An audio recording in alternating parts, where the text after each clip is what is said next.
အားလုံးပဲမင်္ဂလာပါဆရာယူတက်တန်ရဲ့စိတ်ဓာတ်အကြောင်းကိုပြောပြချင်ပါတယ်အင်ဝံဂေလိအတွက်အိန္ဒိယနိုင်ငံကိုသူ့ရဲ့ဇနီးနဲ့တင်မောစီပြီးလာတော့အချိန်မှာတင်မော2လစီးခဲ့ရပါတယ်အဲ့ဒီ2လစီးရတော့အချိန်တော့တင်မှာတမချမ်းလောက်ကိုလေ့လာတော့အခါမှာနှစ်ချင်းဆိုတာကရေထဲမှာအလုံးစုံနှစ်မြုပ်ချင်းကအမှန်လို့သူသိလာတော့အချိန်မှာဆုံးဖြတ်ချက်တစ်ခုသူချပါတယ်ဘာလို့လဲဆိုတော့သူက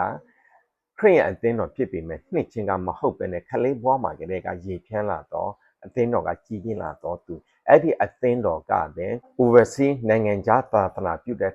ငွေရေးကြေးရေးထောက်ပံ့ထားတော့အသင်းတော်ဖြစ်နေပါတယ်သူနှစ်ချင်းပြန်ခံမယ်ဆိုရင်အသင်းတော်ကသူ့ကိုထုတ်ပယ်မယ်အထောက်ပံ့နေကိုဖြတ်တောက်မယ်ဆိုတာသူသိပါတယ်သို့တော်လည်းဆရာယူဒတ်တန်တီတမာတရားကိုရွေးချယ်ရက်တည်ပြီးတော့ဖျားပဲလိုက်ခဲ့တယ်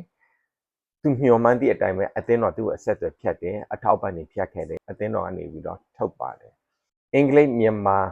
စစ်ပွဲအပြည့်1826ရေတနာပုံငင်းချိုင်းစာချုပ်ချုပ်ဆိုသောနေရာမှာစကပြန်အနေနဲ့သူပါဝင်ကူညီခဲ့ပါတယ်အဲ့ဒီစာချုပ်ပြီးတဲ့အချိန်အင်းဝါကနေပြီးတော့ရန်ကုန်ကိုတင်မောနဲ့ပြန်လာတော့အချိန်မှာအင်္ဂလိပ်အစိုးရအရာရှိတွေကသူတို့နဲ့အတူအလုပ်လုပ်ဖို့သူ့ကို offer ခေါ်ဖိတ်ပါတယ်သူ့ကိုလစာဒေါ်လာ3000ပေးမယ်သူပြန်ပြောလိုက်တော့စကားတစ်ခုကပတ်စံရှာဖို့ကအချိန်မရှိဘူးသူလိုရမယ့်အလုံးအများကြီးရှိပါတယ်အဲ့ဒီအချိန်မှာဆရာယူတတ်တဲ့ခက်ခဲမှုအများကြီးရှိတယ်ဆင်းရဲမှုရှိပါတယ်သူရဲ့သား2ယောက်ကလည်းဒီလိုဆင်းရဲခြင်းအာဟာရမလုံလောက်ခြင်းယောဂပယထူပြောခြင်းနဲ့သားတွေလည်းဆုံးပါခဲ့ပါပြီသို့တော်လည်းသူဒီငွေရေးကြေးရေးအခွင့်အရေးတဲ့အင်္ဂလိပ်အခွင့်အရေးကိုဒီဇိုင်းမမဆောင်ရွက်ခဲ့တယ်တက်တောင်းတက်တာနေရဖို့တဲ့သူ့ရဲ့ညီမချက်ပန်းတိုင်ဖြစ်တော့အင်္ဂလိပ်ကိုသူဒီဇိုင်းမမလုပ်ခဲ့တယ်သူရဲ့စကားလေးတစ်ခုကဒီမြန်မာပြည်မှာ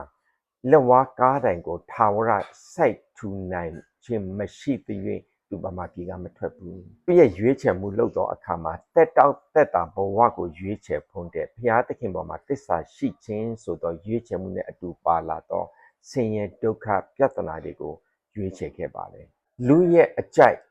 အလုတ်လုတ်ဖို့တဲ့ဘုရားသခင်ရဲ့လမ်းကိုသူရွေးခဲ့တယ်အသင်းတော်ဂိုင်းကနအကြိုက်အသက်ရှင်ဖို့တဲ့ဖယားသခင်ရဲ့အကြိုက်ဖယားသခင်ရဲ့ထုံတန်းစင်လာကိုသူလိုက်ခဲ့တယ်။ငွေရေးကြေးရေးအခွင့်အရေးတွေတဲ့အင်းကြီးအခွင့်အရေးကိုသူရှာဖွေခဲ့ပါတယ်။သူဘုံတော်မူဝင်စားခင်တင်မောပေါ်မှာသူအရန်ဖြန်းလာနေတော့အချိန်သူပြောခဲ့တော့နောက်ဆုံးစကားကအခုချိန်မှာ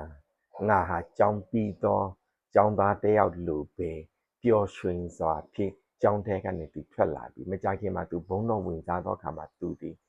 ရဲရင်သောစိတ်ကျဉ်နဲ့သောစိတ်ပျော်ရွှင်သောစိတ်နဲ့အိမ်တော်ပြန်လာခဲ့ပါပြီဆရာယူဒတ်တန်ရဲ့နောက်ထပ်စကားလေးတစ်ခုကအခက်ခဲပြဿနာဒုက္ခဆင်းရဲခံစားရမှုမရှိဘဲနဲ့အောင်မြင်ခြင်းမရနိုင်ဘူးသင်သည်အောင်မြင်ခြင်းကိုဒုက္ခဆင်းရဲမခံဘဲနဲ့ရခဲ့တဲ့ဆိုရင်တော့သင်ရဲ့အရှိမလူတစ်ယောက်ကသင်အတွက်